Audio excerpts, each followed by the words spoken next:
pemirsa media sosial, jumpa lagi bersama kami, kelompok kerja penyuluh lintas agama dari kantor Kementerian Agama Kabupaten Klungkung. Saya sendiri bersama Ayu Putri Suryaningrat, dan di sini telah hadir teman-teman, sahabat-sahabat kami, tentunya dari lintas agama.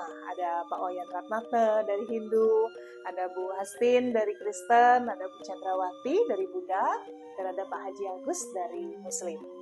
Dan hari ini kami ingin berbincang-bincang ya Bapak Ibu tentang penggunaan tempat ibadah sebagai panggung politik. Nah, seperti kita ketahui nih, tahun ini kita memasuki masa berpolitik. Nah, tahun politik itu bagaimana peran agama di sini sehingga ada sebuah larangan penggunaan tempat ibadah sebagai panggung politik.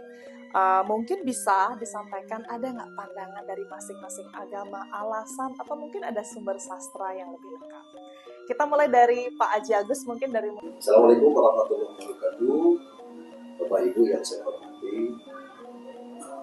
Ibu Ayu, terima kasih atas kesempatan dalam bincang-bincang santai tapi serius santai. Ya, hari ini temanya adalah tentang politik tempat ibadah. Dalam Islam sebenarnya politik itu bukan hal yang tabu. Bahkan politik itu menjadi sesuatu yang wajib. Dalam Islam itu politik disebut dengan siasat. Nah, awal dari keberadaan politik dalam Islam itu artinya bagaimana dalam kepemimpinan itu harus politik awalnya itu sesuatu yang suci, sesuatu yang mulia. Kenapa? Karena politik itu bagaimana menjadikan suatu pemerintahan itu menjadi sesuatu yang adil, kemudian transparan dan semuanya. Itu awal siasat dari dalam Islam, sehingga tidak bisa dipisahkan antara kehidupan dalam suatu organisasi apalagi bernegara antara politik dalam bernegara itu.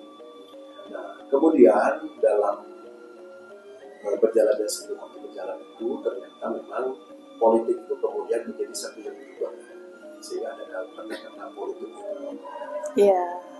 Itu yang barangkali kemudian pemerintah dalam hal ini membuat sebuah undang-undang.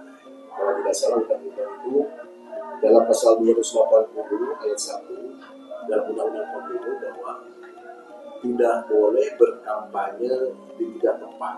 Satu, di tempat ibadah, yang kedua di lembaga pendidikan, yang ketiga di instansi pemerintah. Terkait dengan larangan di tempat ibadah, secara implisит tidak ada kontekstual larangan di dalam kitab suci atau tidak ada. Tetapi secara eksplisit bahwa tempat ibadah itu tempat suci, di mana di sana kita untuk menyembah Tuhan kita, tempat kita bersujud. Kata masjid kalau dalam bahasa Islam itu, kata masjid itu artinya tempat orang sujud, tempat orang beribadah menyembah Allah Subhanahu wa Ta'ala. Makanya dari situ kesucian tempat ibadah itu kemudian jangan dikotori dengan hal-hal yang di luar itu. Iya. Apalagi kemudian dipakai untuk hal-hal yang disebut dari politik kampanye. Sebenarnya bukan untuk berpolitik kampanye. Kalau politiknya di dalam mesin itu boleh membicarakan, karena sekali lagi dalam kepemimpinan itu kita wajib berpolitik. Hari ini pun sebenarnya kita berpolitik. Tetapi ketika pakai kampanye, ingat kalau di kampanye itu biasanya dia mengunggulkan yang satu kemudian menjatuhkan yang satu. Sering terjadi seperti itu. Makanya kemudian bagaimana kenetralan dan kesucian tempat ibadah itu harus dijaga. Makanya kemudian keluarlah undang-undang pelarangan ketiga tempat itu, tempat ibadah, lembaga pendidikan, dan instansi. Tentu kami sangat setuju Islam dan sepakat bahwa memang tempat ibadah tidak boleh dipakai untuk berkampanye. Iya. Kita untuk menjaga kesucian. Iya. Terima kasih Pak Haji. Jadi dalam Muslim tetap menjaga kesucian tempat ibadah.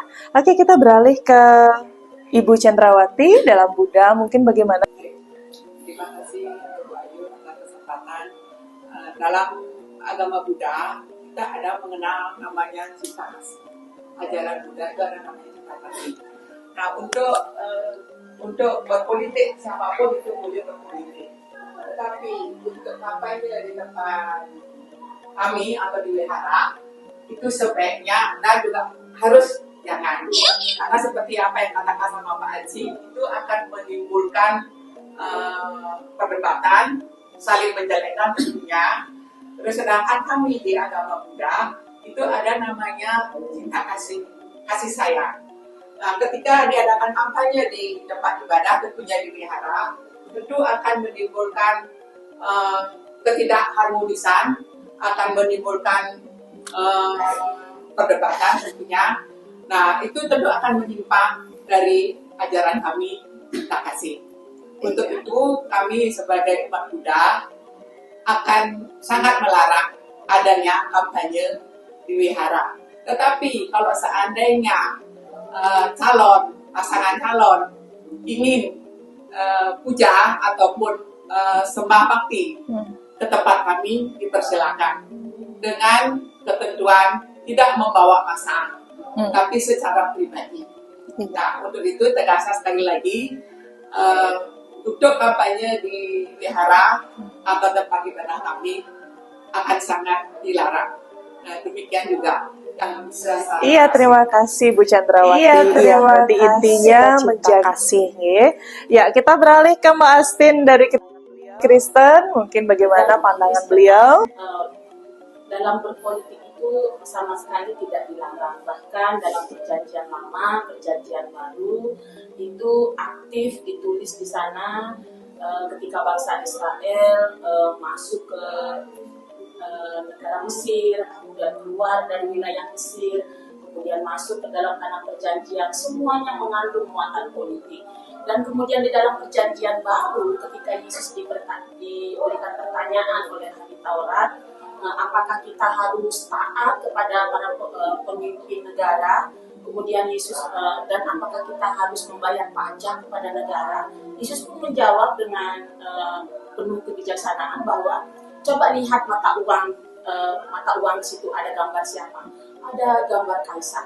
Makanya wajib untuk bayar pajak. Nah, kaitannya adalah bahwa politik itu sama sekali tidak bersalah ya, maksudnya tidak mendatangkan dosa. Hanya saja dalam perkembangan dunia politik kita tahu bahwa kita mengenal seperti yang Pak Haji tadi dapat singgung, ada politik uang, ada politik kotor, gitulah. Jadi dalam perkembangannya pemerintah pun kemudian mengatur bahwa ada larangan berkampanye dalam rumah ibadah. Nah, sebagai umat Kristen, sebagai anak-anak Tuhan pun harus mematuhi peraturan tersebut. Karena apa? Karena rumah ibadah atau bait Allah atau gereja itu fokusnya kita datang kepada Allah. Kita datang fokus untuk menyembah Tuhan. Jadi kalau kita berpolitik di dalam gereja, apalagi ada kampanye, kemudian ada jemaat yang punya beda pilihan gitu ya, ini pasti akan menimbulkan konflik antar jemaat. Jadi ini bisa menimbulkan pertikaian atau percekcokan mungkin atau ketersinggungan seperti itu. Jadi untuk menjaga kekudusan, kesucian rumah ibadah, sebaiknya memang jangan menggunakan rumah ibadah itu atau gereja itu untuk berpolitik. Tetapi gereja mengajarkan supaya jemaat aktif dalam situasi politik, misalkan untuk memilih aktif para pemimpin daerah, pemimpin negara supaya tidak golput, itu wajib untuk diingatkan kepada warga jemaat supaya aktif memilih para pemimpin, supaya melalui kita lah Tuhan mau memilih para pemimpin di negara kita. Terima kasih Mbak Astin. Ya, alih sekarang ke pandangan Bapak Wayan Ratnata sebagai perwakilan dari Hindu. Silakan Pak Wayan. Baik Bu Ayu, aku dan sebanyak Om Swastiastu. Berdiamkan terkait dengan larangan tempat semua dilarang untuk sebagai anak politik. Kami sangat mendukung sekali. Bagaimana? Karena pemerintah juga telah mengeluarkan peraturan terkait larangan adanya kampanye di tempat ibadah, khususnya pasal 7 Undang-Undang tahun 2017 sudah dijelaskan bahwa semua peserta pemilu dilarang untuk mengadakan kampanye di tempat ibadah. Karena pandangan bahwa pura itu adalah tempat yang suci yang harus disakralkan, di mana di sana tempat berkumpul para umat untuk mendoakan supaya semua komponen masyarakat bisa selamat, bukan mendoakan para elit-elit politik, karena elit politik itu adalah suatu kepentingan. Nah, kita nanti supaya tidak takabur dengan adanya iming-iming atau hadiah dari para kontestan pemilu itu. Maka kami dari umat itu sangat melarang sekali dan tidak setuju kalau tempat itu dijadikan sebagai ajakan politik. Karena kita ketahui di ini fungsi pura itu ada dua, umum dan khusus. Secara umum, nah tempat suci itu dijadikan tempat sembahyang pada masyarakat lainnya. Tujuannya bukan untuk kepentingan politik. Nah kalau seperti khusus, ada khusus orang-orang tertentu. Contoh di desa ada. Kalau tempat khusus itu ada kayak tiga, pura Merajang dan yang lainnya itu tempat khusus. Nah mungkin itu udah kira penambahan kalau ada teman-teman yang lain mungkin kan sama apa dia. Dari orang itu sama prinsipnya kita melarang pura sebagai ajakan pribadi. Iya, terima kasih Pak Wayan. Iya, pemirsa, demikianlah pandangan beberapa teman-teman kami, sahabat kami dari lintas agama, bahwa sesungguhnya sangat dilarang penggunaan tempat ibadah sebagai panggung politik. Semua agama mengizinkan untuk berpolitik, tapi tidak menggunakan tempat ibadah, karena itu sangat rentan menimbulkan kekacauan ataupun gesekan. Karena tujuannya, walaupun dalam tahun politik, kita wajib untuk tetap menjaga kerukunan dan keharmonisan demi terciptanya Indonesia yang selalu dalam keadaan damai. Salam kerukunan.